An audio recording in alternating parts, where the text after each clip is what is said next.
Thank you very much. And welcome to Cats and Dogs here on Press TV with me, Len Topic. And we start with a man who's got a big problem with small ticks.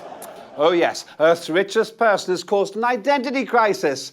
Shortly after Elon Musk took the helm at Twitter, he had a brilliant idea. Now that I've freed the bird, I want to liberate the blue tick from a bunch of politicians, celebrities, journalists, and other public figures. But hold on. These blue ticks were there to stop folks impersonating famous people. And it's worked, until now, because Musk did what any well-meaning person who wants to free birds would do. He let people who want to buy a blue tick do that for just $8 a month. Hey, fellas, look what I found in my pocket. Look, a year's salary right here. What I call them? Fun coupons. See that? A fun coupon. I'm on the sloop, John B. Grandfather and me around Nassau town. So what's next? Phony ID for $10? Fake passports for $15? I mean, he's clearly determined to corner the market for bogus accounts. Now, this latest flip-flop is part of the, what's the word? I know, chaos at Twitter since Musk made his $44 billion acquisition. But why did he sell out the blue ticks? Maybe he does need the money. I mean, why else did he fire nearly half of Twitter's workforce, remove its board and its senior executives? Basically, he's turned a multi-billion-dollar international corporation into the online equivalent of a one-man band, the internet equivalent of Kevin Costner's character in Dances with Wolves. And like Costner, he's out there on his own, doing it single-handedly, and some would say absent-mindedly too. Perhaps he should have kept the blue tick thing a bit more exclusive, so on his really absent-minded days, he could at least check he's who he thinks he is. And that's actually a service the current president would find helpful too, but I digress. Anyway, to get some insights, we at Cats and Dogs asked former and current Twitter employees about the company, its new boss, its future, and more. Take a look.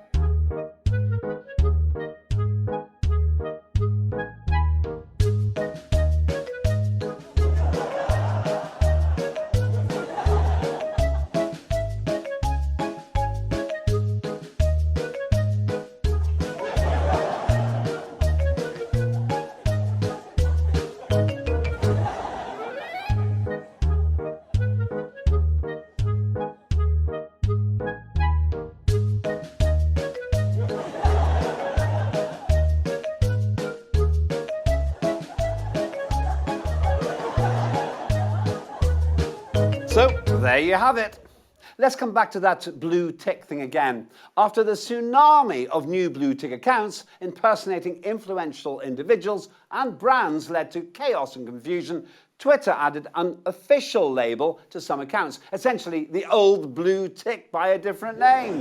But guess what? Musk scrubbed that label just hours later. Or was it scrubbed by someone just pretending to be Musk for $8 a month? Either way, in just weeks, Elon's made Twitter a cauldron of misinformation, disinformation, fake accounts, fake news, and fake people. In other words, Elon Musk did to Twitter what Donald Trump did to the White House. Musk is so beautiful, it's almost fake. So now Twitter has a whole new set of accounts ranging from Martin Luther, that's the original one, to O.J. Simpson and Tony Blair. There's even a George W. Bush, who says $8 is a small price to pay to make this app almost unusable. This Bush also adds, I miss killing Iraqis.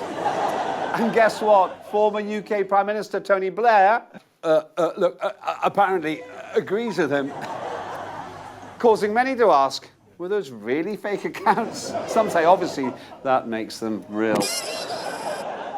And that all gets a great big tick from me. Now, elsewhere, there's trouble over leaked words by a BBC Persian anchor. Not an anchor like you get on a ship. I mean, a TV anchor who causes depression by reading the news.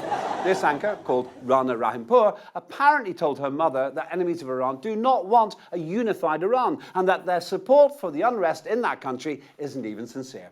in an apparent breach of BBC protocol. She's been publicly reported as saying editorial policy at Iran International, that's an anti-Iranian London-based channel, was dedicated to only interviewing party leaders who want a weak and broken Iran.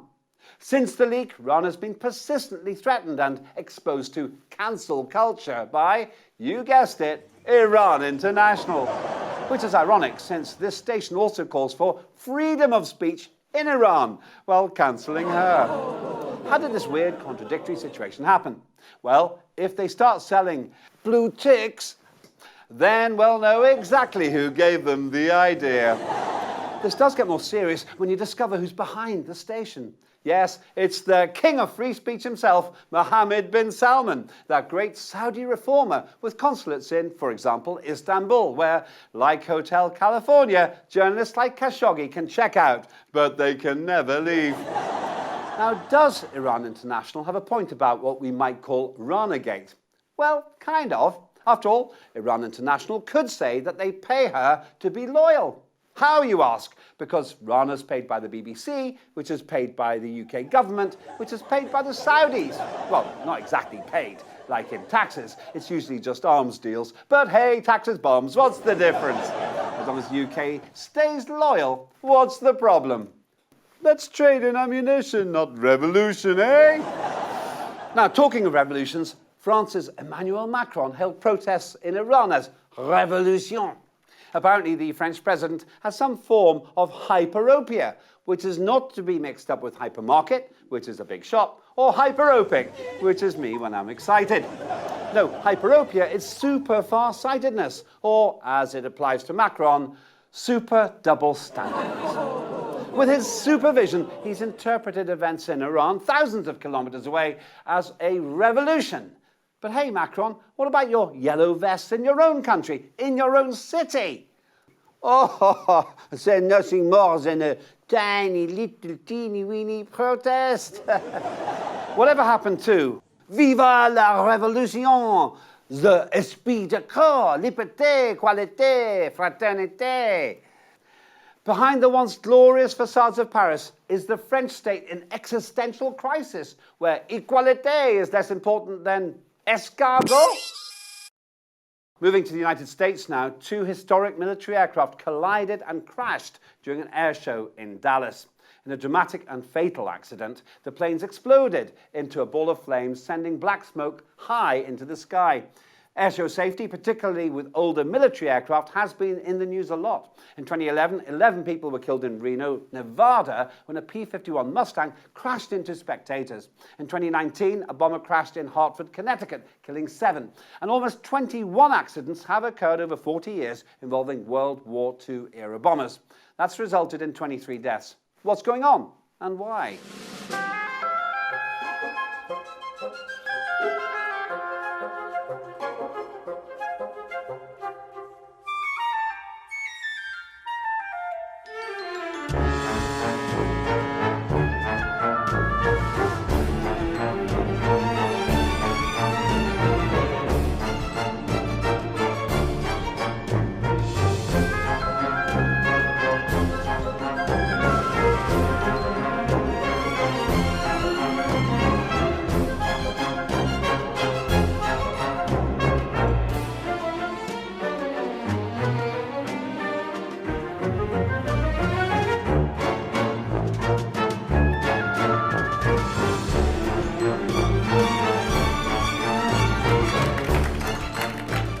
Elsewhere, the blame game continues as the British Labour MP told Yahoo News UK she got unwanted physical attention in Parliament, one of many similar reports from Westminster.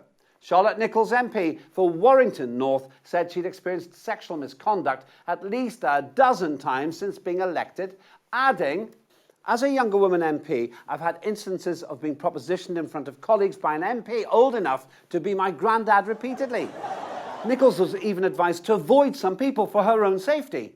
What might the headlines say?